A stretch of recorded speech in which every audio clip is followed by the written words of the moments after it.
Welcome to Week in One, where we look at the top stories of the week. Amalungelo Bui. Public Enterprises Minister Pravin Gordhan has promised to implement radical changes to Eskom. He says plans are in place to ensure the lights stay on in the coming months.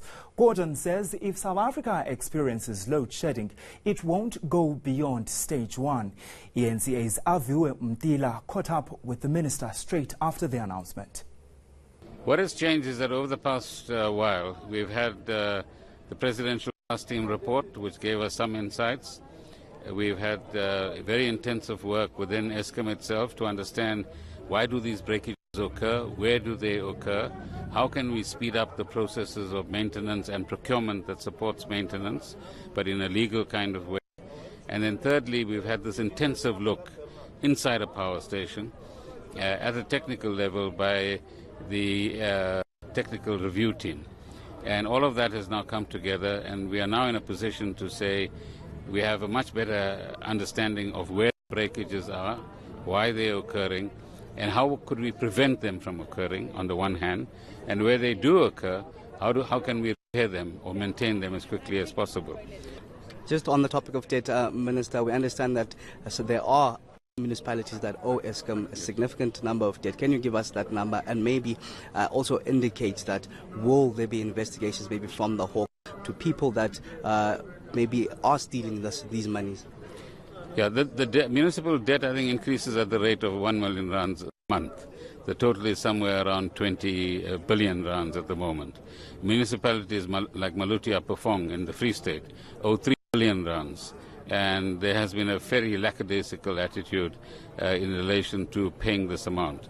And we are now going to start focusing in this area because there have to be consequences. Meanwhile, food inflation may be at its lowest in years, but many lower and middle-income families can't afford the basic food basket. That's according to a report by the Bureau for Food and Agricultural Policy. And the recent hikes in fuel and electricity prices are not helping. Aviwe Mtila reports. Now you see the price of this radish. Last year, I was buying it at 2.99.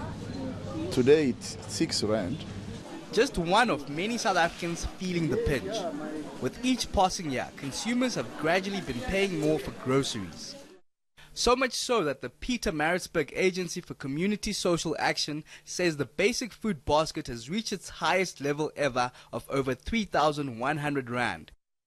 It includes items like maize, sugar and some canned goods. One of those affected is Maria Kwambe, who's struggling to buy enough food to feed her 4 children. I can't afford to buy fruits.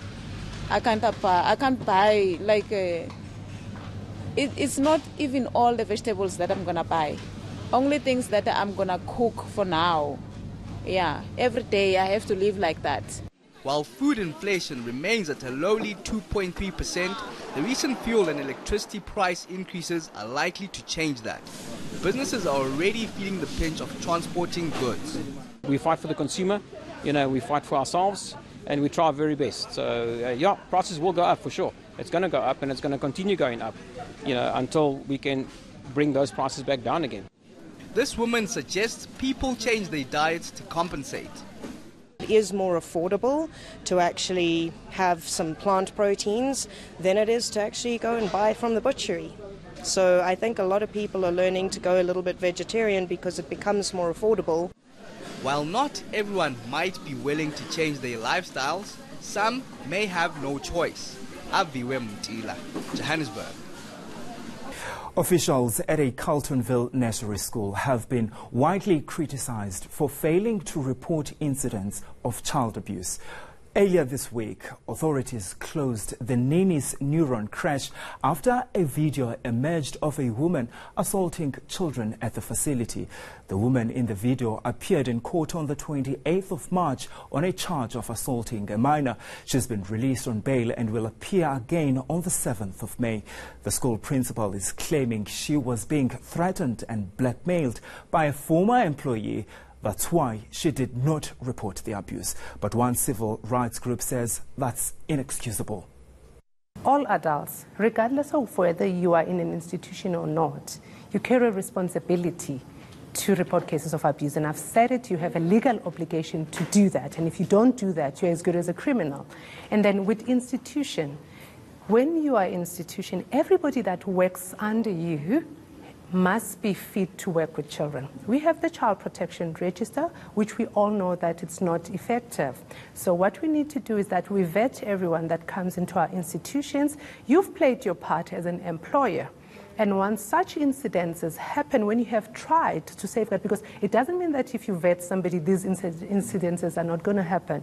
But if they happen when you have vetted them, you need to report immediately to the police and not sort of try to hide them and sort of seal them so that you look. So we have somebody that is blackmailing the principal, who's also guilty of an offense, not only the blackmail part, but knowing about it and not reporting it to the police and using it for their own personal gain. And we have a principal that knew about this, but not report as well. Because sometimes you find that head of institution, whether it's schools, whether it's, institution where it's sports facilities, once they know, they feel that your internal disciplinary measures are enough, and those do not automatically make the legal requirement for you to report fall away. So even if you have your own internal measures in place, you still have to report this, because if you do not report, what normally happens once somebody knows that they have a disciplinary action against them and there's evidence, they resign. Hefty sentences have been handed down to those responsible for the gruesome murder of baby Daniel. His mother and her former boyfriend were sentenced in the South Gauteng High Court in Johannesburg on Wednesday. Their names have been concealed to protect the identities of their other children. ENCA's Mia Spies filed this report. It's been nearly 2 years since baby Daniel was found dead at his home after being severely beaten and burnt with boiling water. Now, those who were supposed to protect him have been sentenced for his death. His mother will spend an effective 20 years in jail for child neglect. Her former boyfriend has been handed a life sentence. The sentences that our courts impose when offences of this nature are committed should strive to ensure that people are not driven to take the law into their own hands, but rather to scare away would-be offenders. He was clearly unhappy with his hefty sentence. The sentences have been welcomed by the organisation Women and Men Against Child Abuse. So the sentence sets a precedence for the fact that if you're going to actively murder a child, you'll get life, and if you're going to allow that to happen, you'll get 20 years. Both their lawyers say they haven't decided yet if they will appeal against their sentences, but Lamprecht says they will oppose any appeal. Mia Spies, Johannesburg. Coming up, Ace Magashule insists allegations against him are deliberate ploys to oust him from the ruling party, and he's not corrupt.